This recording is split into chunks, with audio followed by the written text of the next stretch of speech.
Monsieur le président, monsieur le ministre, mes chers collègues, la crise sanitaire que nous traversons place une fois de plus sous nos yeux, avec un effet loupe, les inégalités de ce monde. Les accès aux vaccins et aux soins sont très inégaux. Lutter contre cette pandémie se fait à l'échelle planétaire. Notre situation dépend grandement de celle des autres parties du monde. C'est le cas pour les inégalités mondiales qui sont encore plus profondes, et cet exemple doit nous convaincre d'accentuer encore nos efforts. Appréhender notre rôle nous renforce dans la conviction que, dans un monde toujours plus interconnecté, l'aide publique au développement est essentielle et doit être mieux dirigée. Rappelons-nous que cette aide est aussi dans notre intérêt, condition sine qua non pour bâtir des équilibres à la fois mondiaux et internes.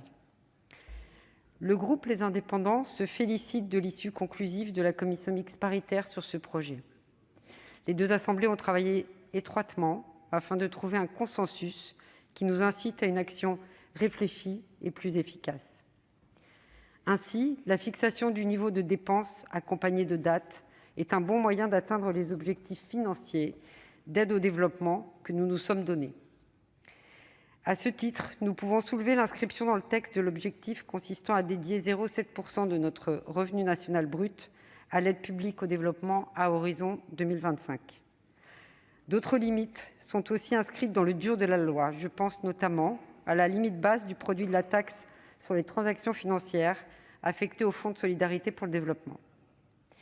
La boussole de ce texte est l'efficacité de notre aide, à la fois en termes de pilotage, avec des objectifs clarifiés en matière de programmation, mais aussi de soutien.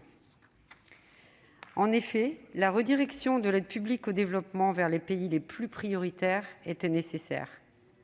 La prise en compte des indicateurs du programme de développement durable l'était tout autant.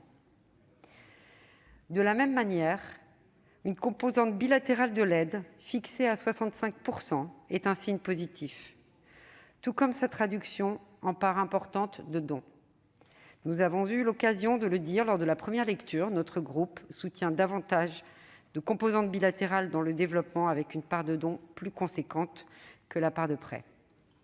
Pareillement, nous avons avalisé la création de la commission indépendante d'évaluation de la politique de développement solidaire et de lutte contre les inégalités mondiales. Cet organe aura toute son importance dans l'appréciation et l'amélioration de la politique française de développement. Enfin, et notre groupe tenait particulièrement à ce point, nous saluons la place renforcée de la société civile dans notre aide publique au développement. La société civile est en effet, monsieur le ministre, un véritable compas pour orienter l'aide au développement en fonction des besoins des populations dans les pays destinataires. Cela participe à l'amélioration de leur situation et à une action plus ciblée. Ainsi, le projet de loi qui multiplie par 2 le montant de l'aide pour la société civile en 2022 par rapport à 2017 nous paraît aller dans le bon sens. L'aide publique au développement, son orientation, son niveau, ses priorités, son efficience devaient être réformées. C'est chose faite. C'est pourquoi notre groupe des Indépendants votera en faveur de l'adoption de ces conclusions de commission mixte paritaire. Notre pays est l'un des plus grands contributeurs mondiaux de l'aide au développement. Le travail et les efforts que la France y consacre et doit continuer à y consacrer ne seront pas suffisants si le reste du monde ne met pas sa pierre à l'édifice. Nous devrons donc poursuivre nos actions à d'autres échelles, notamment européennes et internationales. Je vous remercie. Merci, chers collègues. Dans la suite de la discussion, la parole est à Madame Carlotti pour 6 minutes.